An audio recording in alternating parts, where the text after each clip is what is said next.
R. Kelly was just sentenced to 30 years for sex trafficking and racketeering in New York. That prison term is expected to grow because he faces another trial in Chicago in August. He faces charges of producing child pee and luring minors into sex acts. This is a timeline of R. Kelly's disturbing crimes and allegations. In 1994, the 27-year-old married a 15-year-old singer, Aaliyah.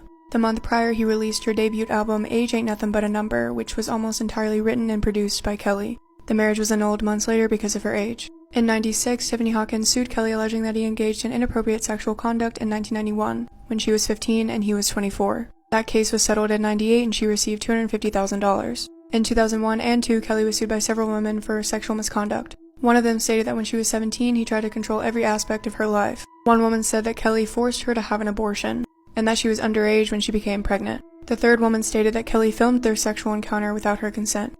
Those cases were settled out of court. In June of 2002, Kelly was indicted on 21 counts of child pee. Chicago PD received 2 videos, and they allegedly showed Kelly having intercourse with underage girls. The following year, he's arrested again, and given 12 additional charges after police found lewd photos in his home. Those charges were dropped because his home was illegally searched.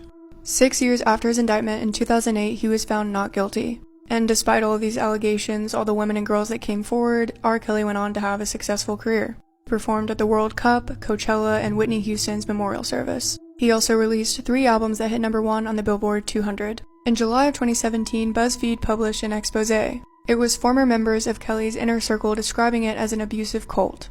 They said that Kelly lives with 6 women and he would control every aspect of their lives. What they eat, how they dress, when they sleep or bathe, and how they engage in sexual encounters in which he records. The following year, a woman sued him for sexual battery. In 2019, Surviving R. Kelly releases a 6-hour documentary by Lifetime. The following month, he's indicted on 10 counts of aggravated criminal sexual abuse in connection to 4 women, 3 of whom were underage. The day after he gives this big interview, another investigation is opened, because a woman claimed that she and Kelly had intercourse when she was just 13 years old. On July 11th, he was arrested and charged with 13 counts of producing and receiving child pee as well as telling minors to engage in criminal sexual activity. He was also charged with conspiring to threaten victims and hide evidence, and those charges came from 4 different states. In August, he faced multiple charges in relation to paying a 17-year-old to dance naked with him in 2001. After decades of abusing mostly black and brown women and girls, R. Kelly is finally facing justice at the age of 55, and he'll hopefully be spending the rest of his life in prison.